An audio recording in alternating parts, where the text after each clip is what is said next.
45 to 115. That is a lot of points.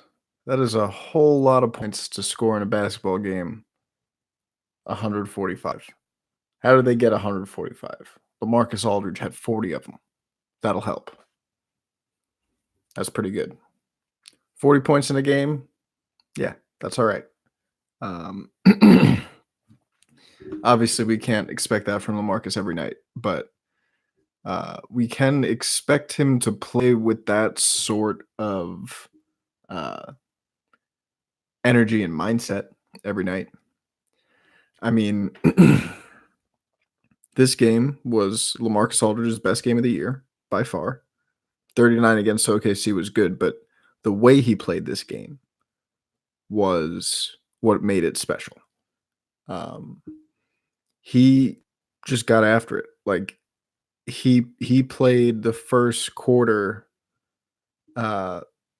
exactly the way I've been wanting him to play for pretty much the entire year. He's matched up against Jonas Valanciunas, who's pretty stout in the post. So he's setting a lot of screens, getting other guys involved. And when he's playing like that, like he just gets wide open in his spots just naturally. And he gets other dudes open.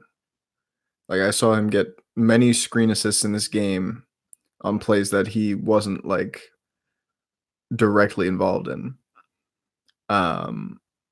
But you know, he was springing Bryn Forbes. He was setting screens off ball. He was doing all the little things in this game that I have been really wanting to see from him. So that was really cool. And especially in that first half, he was taking over, and you could see DeMar played really well with him as he was taking over in that way because he wasn't posting up for the most part in that first half. He was getting checked by Jaren Jackson Jr. instead of Valanciunas.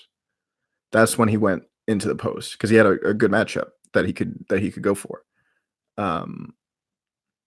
But so yeah, that was cool to watch, and it was cool to watch DeMar run the offense, run pick and roll, drive, attack the basket, and kick out and find his guys and find LaMarcus Aldridge quite a bit. DeMar finished this game with 26 points and 10 assists, actually. I shortchanged him in the tweet. I'm sorry, DeMar. He had 3 steals in this game, too. But yeah, he finished 10 for 11 from the floor. That is incredibly efficient. I don't need to tell you guys that. You guys are smart. 10 of 11 from the floor with 10 assists, 2 turnovers. I mean, really great stuff. Obvious caveat here. They're playing against the Memphis Grizzlies, who are now 11-20. And this is the Memphis Grizzlies' third game in 4 nights, if I'm not mistaken. So, the Spurs looked dominant. Trey Lyles scored 17 points. Everybody looked pretty good. But it was against a tired Grizzlies team. So what can we really take from it? What can we take from this game about the Spurs moving forward? One thing I think that does translate is the way they played. The game plan, the approach, the team focus. Like we've seen the Spurs kind of get away from their ethos this year.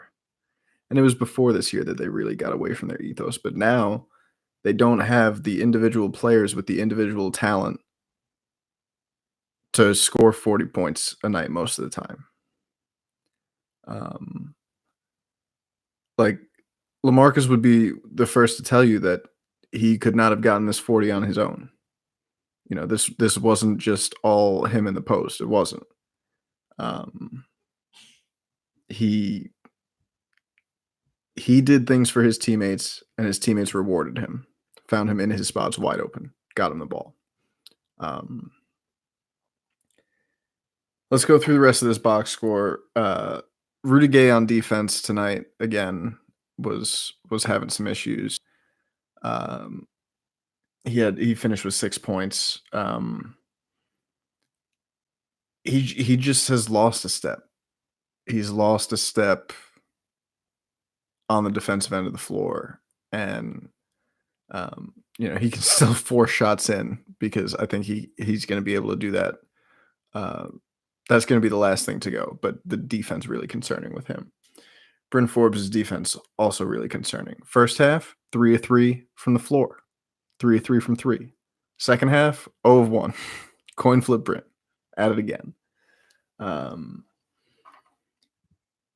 Pounding the Rock put up a tweet that was like, "We need a nickname for him." And somebody was like, "How about we just call him Inconsistent?" And I was like, that's that's a pretty good one.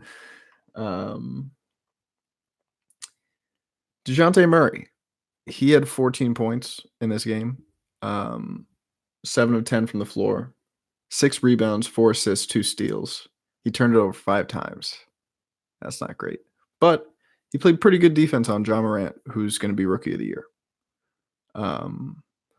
Ja kind of got going in the second half of this game, but DeJounte did a pretty good job limiting him to 19 on 7 of 14. First half, it was like 2 of 6.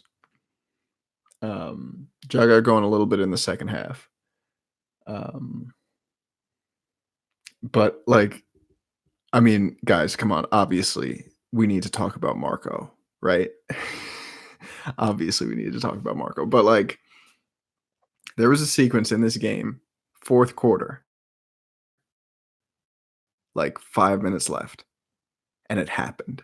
Marco Bellinelli guarding Ja Morant. And I was like, oh my God, this is going to be so good for my brand. Like, like whatever happens here, I know it's going to be a disaster. But it wasn't. Ja turned a drive into kind of a post up, and Marco like forced a stop. He might have fouled him, maybe. I don't know.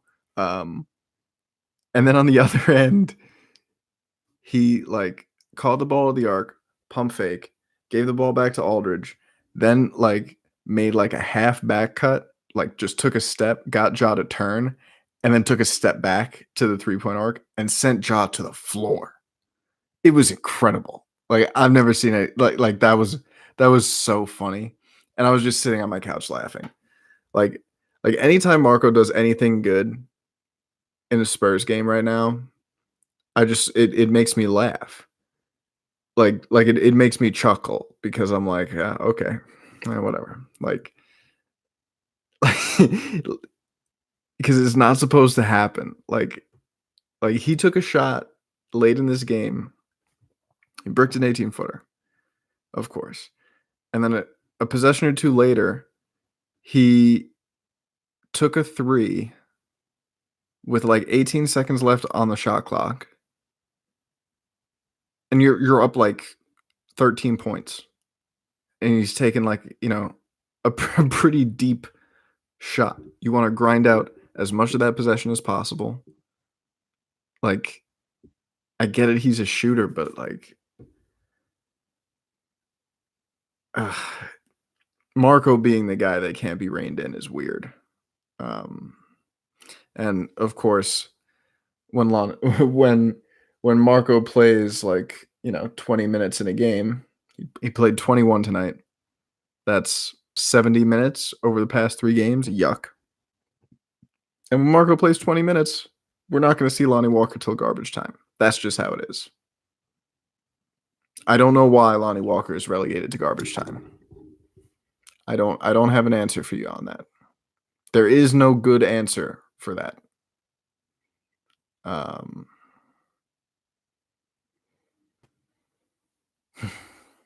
What did Lonnie do in garbage time? Lonnie shot 100% from the floor in this game. 100%. He didn't miss one shot. Amazing. He had a turnover. but you know, these things happen. Yeah, and we saw DeMar Carroll and Chimezi Metu come in and mop it up. So, still have no idea what this rotation is.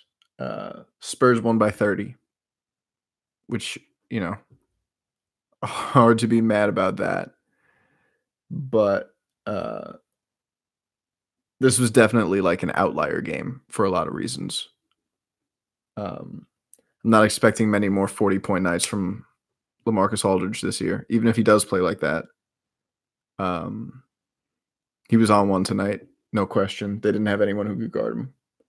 Um, I don't expect many 10 of 11 shooting nights from DeMar DeRozan.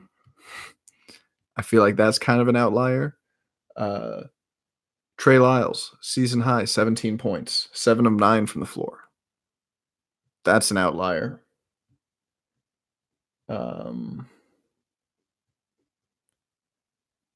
And obviously, the Grizzlies are not that great, and they were pretty tired. So yeah, it's weird. This team is weird to watch, and I don't know how much of this game is going to, because I mean, if you look at the Spurs' upcoming schedule, it's going to get really, really, really rough come January. Let's see who they got. They got the Mavericks the day after Christmas. And then let's see what we got. I was looking at this earlier and it was like a little daunting. So Dallas, Detroit, Golden State. Those are winnable games. OKC, winnable game. Then at Milwaukee versus Milwaukee, at Boston, at Memphis, at Toronto, at Miami through January 15th. That's a bit of a gauntlet. And the Spurs are now 12 and 17. They're still 5 games under 500. They're like, I don't know, a game and a half out of the playoffs in the West still. I mean, if the Spurs can get LaMarcus Aldridge to buy in and play complimentary basketball like that, because it's crazy because he was playing complimentary basketball and he scored 40 points. So, like, you know, he can play selflessly and put up crazy individual numbers.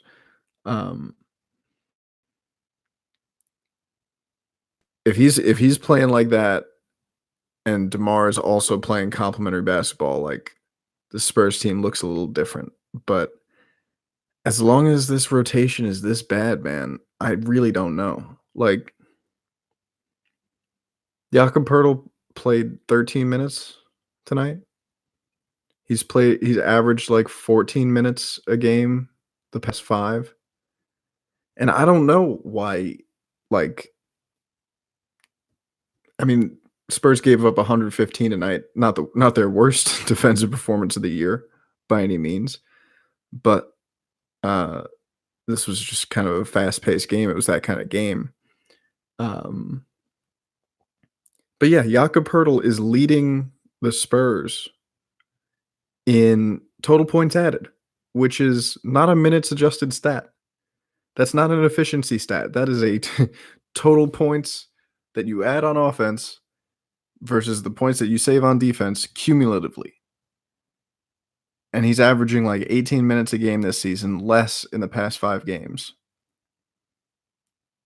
And his impact is almost entirely on defense. Like he sets good screens, right? He rolls to the basket. He does his job as a center. But his primary utility is playing defense. And he's really, really good at that. And like we saw the Spurs give up 20 dunks to the Clippers. You know what I'm saying? Like they could probably use a little bit more Jakob Poeltl on the court.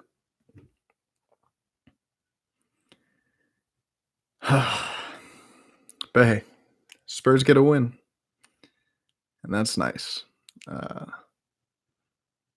because it's about to get a lot tougher. So we'll see. We'll see how it goes moving forward. We got our first trade since the Russell Westbrook, Chris Paul thing. It's been like 6 months. I was itching for a Woj bomb. Woj bomb. Blah, blah, blah. Jordan Clarkson to Utah, who keeps getting better. So will the Spurs make a move? Again, I have no idea. But like if they were to make a move, and if they did want to move either LaMarcus Aldridge or DeMar DeRozan, uh, they're getting their trade value up, if nothing else. So we'll see. I haven't heard anything on that front. But yeah, this was an impressive game from LaMarcus Aldridge. This was an impressive game from DeMar DeRozan. I'm not going to be too impressed because it was Memphis on the third game in 4 nights. But hey, you play the team that's in front of you, and tonight Spurs more or less kicked the crap out of the team in front of them. So I'll look at some of this tape. I'll let you guys know. Have a Merry Christmas, everybody. Lighter tweeting as I spend some time with my family. I hope you guys get to spend some time with your families. Thanks for hanging out, and go Spurs go.